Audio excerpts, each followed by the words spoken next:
क्रांतिकारी नमो बुधाय, जय भीम, जय भारत, जय संविधान। मैं रमन जैन और आप देख रहे हैं अध्यात्म पावर।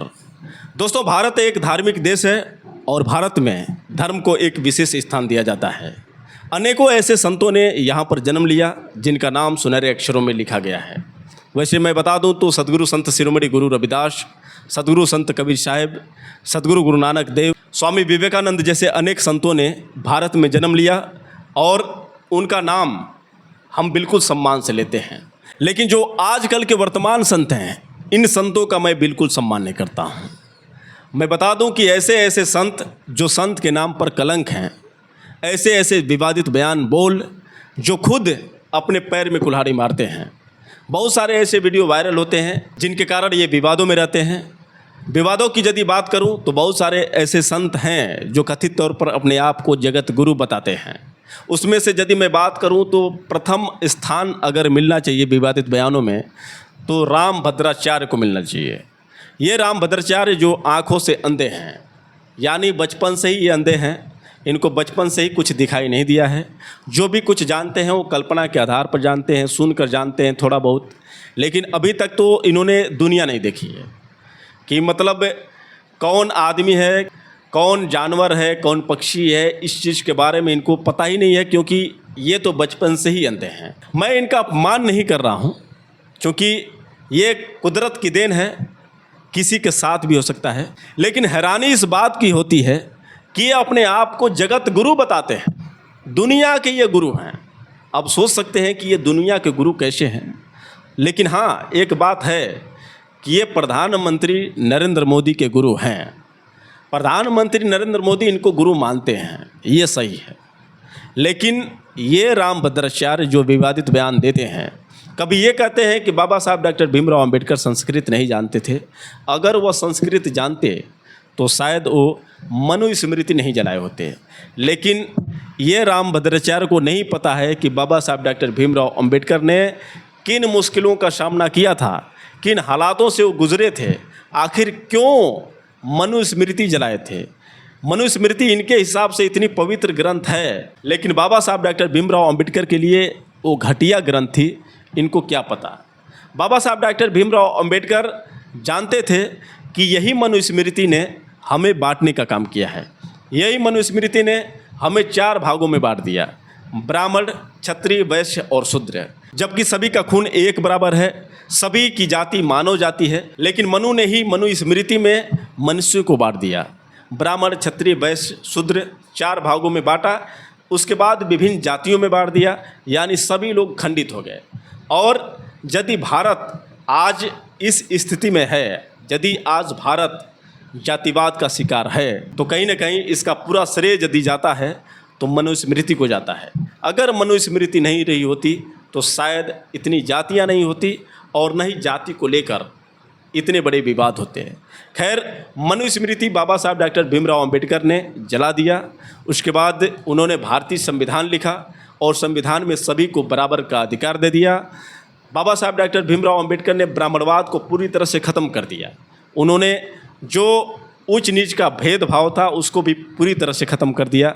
उन्होंने सभी को बराबर अधिकार दे दिया। यहाँ तक कि पुरुष और महिलाओं में जो अंतर था उस अंतर को भी बाबा साहब डॉक्टर भीमराव अंबेडकर ने ख़त्म कर दिया। सभी को समान अधिकार दे दिया, सभी को शिक्षा का अधिकार, सभी को राजनीति का अधिकार, सभी को सामाजिक मूल्यों का हर एक जगह से अधिकार दे दिया। यही बात तो इन ब्राह्मणों को खलती है। यही बात ये जो कट्टर हिंदूवादी लोग हैं इनको शोभा नहीं देती है और इसीलिए बाबा साहब डॉक्टर भीमराव अंबेडकर का ये विरोध करते हैं। एक स्वामी आनंद स्वरूप करके था जिसने ये कहा कि बाबा साहब डॉक्टर भीमराव अंबेडकर संविधान के निर्माता नहीं बल्कि BN राव थे। उसके बाद उसने ये भी कहा कि बाबा साहब डॉक्टर भीमराव अंबेडकर देशद्रोही थे, राष्ट्रद्रोही थे। लेकिन उसके बाद एक और बाबा, चूँकि इसके भी विवाद जो है शुरू में बहुत सारे रहे हैं। आपको बता दें कि राम भद्राचार्य ने एक ऐसा बयान दे दिया है जिसको सुनने के बाद हर लोग इसे ट्रोल कर रहे हैं। क्योंकि आप भारत में रहकर भी भारतीयों को पाकिस्तानी बता दें और एक नहीं बल्कि किसी जगह को लेकर पूरे पाकिस्तान घोषित कर दें तो भैया आप कैसे बच पाएंगे। आपको बता दें कि मेरठ में कथा चल रही थी राम भद्राचार्य की और कथा के दौरान इन्होंने एक बयान दे डाला जिसमें इन्होंने कहा था कि पश्चिमी उत्तर प्रदेश में आने में महसूस होता है कि हम मिनी पाकिस्तान में आ गए हैं। यानी पूरे पश्चिम उत्तर प्रदेश को इन्होंने पाकिस्तान घोषित कर दिया। आपको यकीन नहीं होगा तो पहले हम रामभद्राचार्य का वो वीडियो दिखाते हैं, उसके बाद हम आपसे बात कर रहे हैं। हिंदुओं पर बहुत संकट है, बहुत संकट है। अपने ही देश में हम हिंदू धर्म को उतना न्याय नहीं दे पा रहे हैं। पश्चिमी उत्तर प्रदेश में आकर लगता मानो ये मिनी पाकिस्तान है, ऐसा लगता है। तो अब हमें मुखर होना है, हम ऐसा नहीं होने देंगे, जो कुछ हो जाए। तो दोस्तों, आपने सुना रामभद्राचार्य का ये वीडियो जिसमें इन्होंने मिनी पाकिस्तान बताया है पश्चिम उत्तर प्रदेश को। अब ये बात कैसे कोई बर्दाश्त कर पाएगा, सोच सकते हैं। अब जब ये बात भीम आर्मी चीफ चंद्रशेखर आज़ाद को पता चली, जैसे ही भीम आर्मी चीफ चंद्रशेखर आज़ाद को ये खबर मिली कि रामभद्राचार्य ने पश्चिमी उत्तर प्रदेश को मिनी पाकिस्तान बता दिया है। और आपको बता दें कि भीम आर्मी चीफ चंद्रशेखर आज़ाद पश्चिमी उत्तर प्रदेश से ही ताल्लुक़ रखते हैं, क्योंकि सहारनपुर जो है पश्चिमी उत्तर प्रदेश का एक हिस्सा है। आपको बता दें, भीम आर्मी चीफ चंद्रशेखर आज़ाद बरेली में प्रबुद्ध जन सम्मेलन में जब लाखों की भीड़ में अपनी बात रख रहे थे, तो उसी दौरान उन्होंने सीधे तौर पर रामभद्राचार्य के ऊपर ऐसा कमेंट किया कि शायद रामभद्राचार्य ये बात सुने तो दोबारा ज़िंदगी में कभी कोई कमेंट ना करें। भीम आर्मी चीफ चंद्रशेखर आज़ाद ने कहा कि यदि कर्मों का परिणाम होता है तो पहले तो इनका कर्म खराब है, इनके पहले के इतने खराब कर्म हैं जिनके कारण ये अंधे हो गए। और जो मिनी पाकिस्तान को लेकर रामभद्राचार्य ने बात कही थी, इस पर भीम आर्मी चीफ चंद्रशेखर आज़ाद ने इन पर क्या जवाब दिया, पहले आप भीम आर्मी चीफ चंद्रशेखर आज़ाद का ये बयान सुनिए। अभी उत्तर प्रदेश के मेरठ में एक कथा का कार्यक्रम चल रहा है, कथा का, और उसमें एक संत खुद को जो कहते हैं, हालांकि संत वो होता है जिसकी ना जाति होती ना धर्म होता है, जिसका अपना कुछ नहीं होता, सब कुछ दुनिया के लिए होता है, मानवता के लिए होता है। एक संत खुद को कहने वाले व्यक्ति ने कहा कि मेरठ में आके ऐसा लग रहा जैसे मिनी पाकिस्तान में आ गए थे। कहां गए हो, कहां गए हो, कहां गए हो? आप ये समझिए, पहले तो उनको दिखता नहीं है, ये वो खुद कहते हैं। वो कहते हैं कि बचपन से मेरी आंखें नहीं। दूसरी तरफ वो मेरठ में आके जो किसानों की धरती है, 1857 की क्रांति की धरती, कोतवाल धन सिंह गुर्जर की धरती है, माता दीन वाल्मीकि जी की धरती है, जहां से पहला गदर शुरू हुआ, उस धरती पे आके कहते हैं कि मिनी पाकिस्तान दिखाई देता। आप महसूस करके देखो कि जो ये खुद कहते हो कि मुझे दिखता नहीं है, मेरी आंखें नहीं है, और सनातन के हिसाब से उन्होंने पूर्व जन्म में कितने गलत कर्म किए होंगे कि कुदरत ने उनको आंखें ही नहीं दी, उनसे देखने का अधिकार भी छीन लिया। इस बात को हमें समझना चाहिए। ये मैं नहीं कहता भाइयों, ये मैं नहीं कहता, आप कर लो और उनके भाषण सुन लो। वो कहते हैं क्या लेके आए थे और क्या लेके जाओगे। वो कहते हैं सब कुछ यही रह जाना, जैसे कर्म करोगे वैसा ही अगले जन्म में मिलेगा। बताओ, यही कहते हैं ना? तो आप सोचो उन्होंने कैसे बुरे कर्म किए होंगे, कितने बड़े बड़े अपराध किए होंगे उस अपराधी ने, कि कुदरत ने उनको आंखें ही नहीं दी, आंखों के अधिकार से भी छीन लिया। और ऐसे आंखों जिन्होंने इतने बड़े अपराध किए, उन लोगों से भी आज जनता को ज्ञान लेना पड़ रहा है। ये बहुत चिंता का विषय है। तो दोस्तों, आपने सुना भीम आर्मी चीफ चंद्रशेखर आज़ाद का ये बयान, जिसमें साफ तौर से उन्होंने रामभद्राचार्य के ऊपर हमला किया। अब आपको बता दें कि रामभद्राचार्य जो हैं लगातार विवादों में अब घिरते जा रहे हैं। अब शायद ये अपने पैर में कुल्हाड़ी मार चुके हैं। बस यही नहीं दोस्तों, एक और ऐसा बयान इन्होंने दिया था हिंदू धर्म को लेकर। ये अपने आप को जगत गुरु बताते हैं, साथ ही साथ इन्होंने प्रेमानंद को भी कुछ भला बुरा बोला था, जिसके कारण प्रेमानंद के जो भी समर्थक इनको ट्रोल करने लगे। इतना ही नहीं, बहुत सारे ऐसे संतों ने इनका विरोध किया। वहीं अगर एक और संत की बात करें तो अभी मुक्तेश्वरानंद ने इन पर जोरदार प्रहार किया। अभी मुक्तेश्वरानंद ने इनको इतना बढ़िया से रेला कि आपको अभी मुक्तेश्वरानंद का ये बयान सुनना चाहिए। पहले आप अभी मुक्तेश्वरानंद का ये बयान सुनिए। तुम धर्माचार्य हो, गौ हत्यारे को मित्र कह रहे हो, गौ हत्या के समर्थन करने वाले को मित्र कह रहे हो, कैसे हम मान ले आपको धर्माचार्य? आप कहते हैं मैंने शास्त्र पढ़ लिए, शास्त्र में लिखा हुआ है कि जो विकलांग होता है उसको सन्यास का अधिकार नहीं है। उसके बाद भी आप दंड लेकर के सन्यासी बन करके घूम रहे हो लोगों के सामने। क्या वो पंक्ति आपकी दृष्टि में कभी नहीं आई? अंग विकलः। आपको अगर शास्त्र पढ़े होते आप कहते हैं सर्वस्य लोचनम शास्त्रम, बिल्कुल सही है। यस्य नास्तिंध एव सः, आप इस पंक्ति का उदाहरण देते हो अपने वक्तव्य में कि जिसके पास शास्त्र रूपी आंख नहीं है वो अंधा ही है। तो ठीक है, आपके पास ये भौतिक आंख नहीं है, उसके लिए हम कुछ नहीं कहते हैं, वो तो उसके लिए कुछ नहीं कहा जा सकता, उसके लिए आपको हम कोई असम्मान नहीं कर रहे हैं। लेकिन आप ये दावा करते हो कि मेरे पास शास्त्र रूपी आंखें हैं। तो शास्त्र रूपी आंखें हैं तो शास्त्र रूपी आंख ने तो बताया है कि जो अंग विकल हो उसको सन्यास नहीं धारण करना चाहिए। तो आपने कैसे धारण कर लिया है? शास्त्र विरुद्ध कैसे आप सन्यासी बन के घूम रहे हो? बताओ। आप तुलसीदास जी के विरुद्ध हो, आप रामानंदाचार्य जी के विरुद्ध हो, आप शास्त्र के उपनिषद के विरुद्ध हो, और आप उस पार्टी के नेता के पूरे तरह से पक्ष में हो। उसके लिए कभी आलोचना का शब्द आपके श्रीमुख से अभी तक भूल से भी निकला नहीं है। पूरे सब आचार्य, सब भक्त, सब जो है सज्जन पुरुष आपकी दृष्टि में निंदा के पात्र हैं। और वो बड़ा संस्कृतज्ञ है ना, वो तो आपसे संस्कृत में ही बात करता होगा, इसीलिए तो आप बहुत गदगद हैं मुझसे।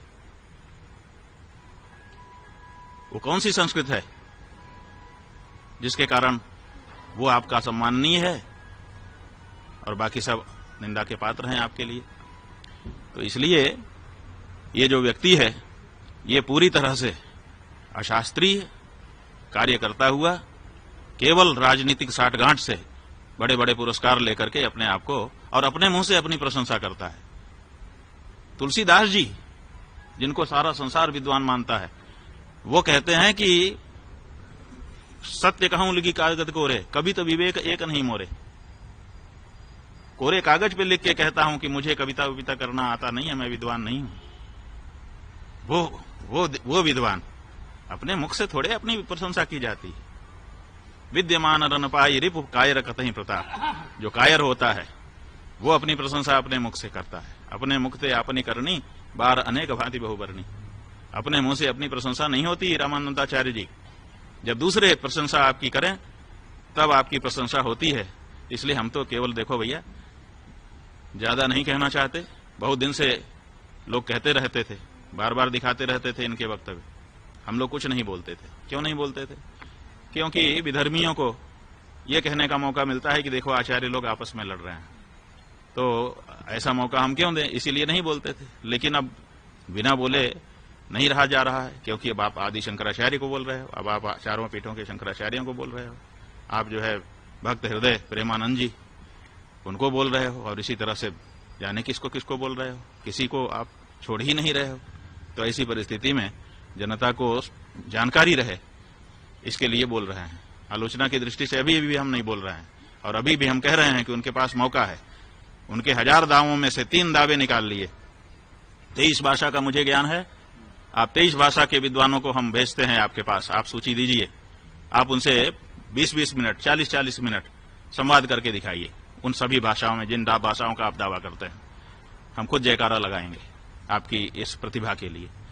आप कहते हैं कि मुझे 1.5 लाख पृष्ठ याद है, वो 1.5 लाख पृष्ठ निकाल करके सामने रखिए, उसमें से 150 पृष्ठ केवल हम पूछेंगे, और अगर आपने कंठस्थ सुना दिया हम खुद आपका जयकारा करेंगे, और नहीं और राम जन्मभूमि के बारे में हमने बता दिया, झूठा दावा कर रहे हो। अगर ये 3 आप नहीं बताते हो तो फिर आपकी कलई खुल जाएगी। तो दोस्तों आपने सुना किस तरह से अभी मुक्तेश्वरानंद ने साफ तौर से इनको चैलेंज कर दिया। ये बता दिया कि जो ये बताते हैं कि 23 भाषाओं का इनको ज्ञान है, तो मैं 23 विद्वानों को भेजूंगा और किसी से ये शास्त्रार्थ करके दिखाएं। दूसरी बात उन्होंने ये कहा कि ये बताते हैं कि हमारे पास 1.5 लाख पृष्ठों का अनुभव है और मैं सिर्फ 150 पृष्ठों से ही इनसे सवाल करूंगा। अगर ये जवाब दे देंगे तो मैं मान जाऊंगा, लेकिन अगर जवाब नहीं दे पाएंगे तो इन्हें कहीं ना कहीं जगत गुरु का जो नाम है इसको हमेशा हमेशा के लिए मिटा देना चाहिए। आपको बता दें कि प्रधानमंत्री नरेंद्र मोदी के ये गुरु हैं। अब सोच सकते हैं कि भारत के प्रधानमंत्री ने अपना गुरु कैसा चुना है। इस अंधे भद्राचार्य को जो कब क्या बोल दे कोई भरोसा नहीं। वैसे दोस्तों आजकल के बाबाओं में एक कंपटीशन चल रहा है विवादित बयान को लेकर। बहुत सारे बाबाओं का जो वीडियो है काफ़ी तेज़ी से वायरल हो रहा है और लगातार एक के बाद एक जो विवादित बयान इनके नज़र आ रहे हैं, इससे कहीं ना कहीं साफ पता चलता है कि अदजल गगरी छलकत जाए, भरी गगरिया चुपके जाए, वही वाला एग्जाम्पल इनके ऊपर लागू होता है। क्योंकि इन लोगों ने धर्म को एक बिजनेस बना लिया है। बहुत सारे ऐसे बाबाओं को आपने देखा कि किस तरह से उनकी पोल खुली, जिसमें से आसाराम बापू, राम रहीम, रामपाल, तरह तरह के ऐसे जो बाबा हैं जो अय्याशी भी करते थे, जिनके कारण आज वो जेल में हैं। तो आप अंदाज़ा लगा सकते हैं कि धर्म के नाम पर, धर्म की आड़ में ये किस तरह से लोगों को धोखा देते हैं। लाखों के इनके अनुयायी होते हैं और लाखों लोग इनको भगवान मानते हैं, लेकिन अंधभक्तों को कौन समझाए कि सामने इतने सारे इनके बयान वायरल हो रहे हैं, लेकिन फिर भी इनके प्रति दीवानगी कम नहीं हो रही है। आपको बता दें कि अनिरुद्धाचार्य जो हैं, जिन्होंने महिलाओं को लेकर विवादित बयान दिया था, उन्होंने ये कहा था कि 25 वर्ष के बाद किसी लड़की की शादी होती है तो वो किसी घर में जाकर कैसे संस्कारी बहू हो सकती है, क्योंकि 25 वर्ष में तो उसकी जवानी चढ़ जाती होगी, कई लोगों से मुंह मरवा कर आती होगी, तो फिर वो कैसे संस्कारी बहू हो सकती है।